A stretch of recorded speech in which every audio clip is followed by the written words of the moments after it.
Coach, your thoughts on tonight's performance?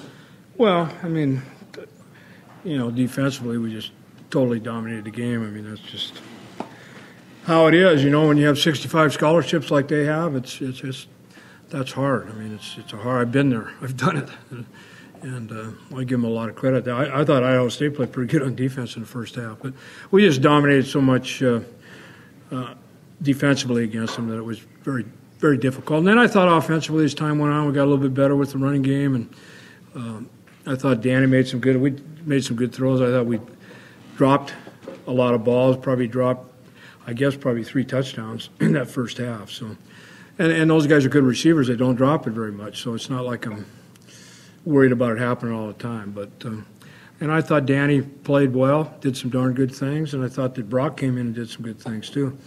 And our offensive front, I thought, played pretty well, particularly in the first 3 quarters. So it was a good win. And again, and we just got to get ready for the next game. I mean, it's just kind of how it is. Individual performance by Mike Nixon. Have you seen it? Well, I've seen it quite a bit with him. I mean, he just makes plays. He's in the right place at the right time, and he, they don't think they just don't see him, and they throw a ball and he picks it. I mean, he's been doing that ever since we've been here, and he's that kind of a player. He's just smart and makes big plays for us. He ran out of gas a little bit there on that second one, but getting old.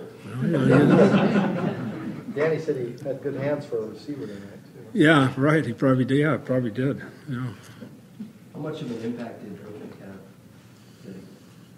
have? Well, I mean, the speed of the game picked up. He's a good player. I mean, as soon as he learns what he's doing all the time, he's going to be, outstanding down the road. But obviously, he made some plays today, and it was just good to see him out there. I'm just so happy for him because he's been dealing with this thing, with the clearinghouse over his head for a long time. And, even though we knew it was good, it wasn't good until they said. And so finally, it's just a load off of him. So I'm just so happy for him and have the opportunity to go to school here, first of all, and then obviously to play. So. Will we see more time out of Burfict next Saturday? Yeah, you'll see more as time goes on. You'll see quite a bit more probably. Although Gerald Munn's playing pretty well too. So I mean, we're very fortunate that we have some depth there at linebacker. You played a lot of running backs tonight.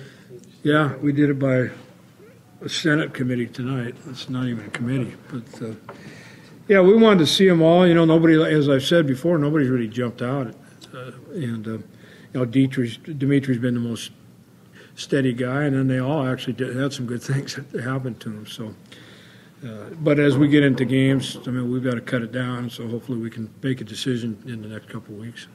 You admitted that your defense has come in a little bit high this season. Do you feel like tonight, even given that you're playing Idaho State, that they lived up to that height?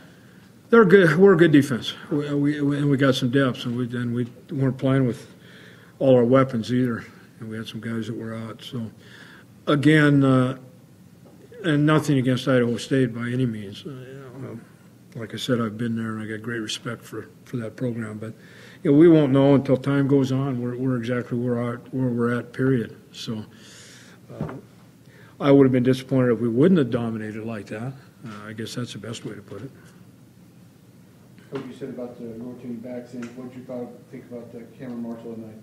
I thought Cameron did some awfully good things for his first college game, broke tackles, and it's hard until I look at it on tape, but like I said, they all had their moments. Talk about the missed opportunities out there, some of the connections. Yeah. I mean, we had some opportunities offensively in the first half.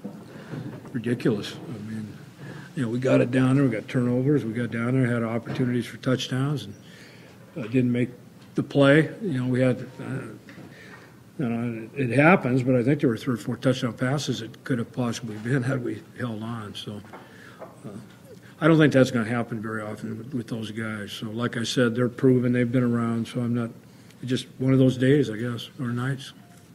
Can you talk a little bit more about Osweiler, pre-poisoning time? Yeah, I thought he did some really good things. That throw for a touchdown was that was a big-time throw there. I mean, he threw that in the hole against 2 deep zone, and I mean, that thing was thrown really, really well. And I thought he had great composure in what he was doing.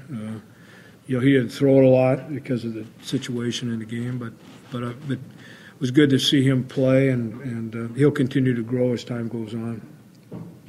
What were your impressions of the offensive line?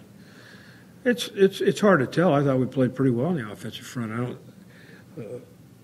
don't know if we had any sacks. I don't even know, but we had one. But I thought we ran the ball real well. The thing we didn't do is close for whatever reason. Whether it was drop balls or whatever it was, but we just didn't close like we need to.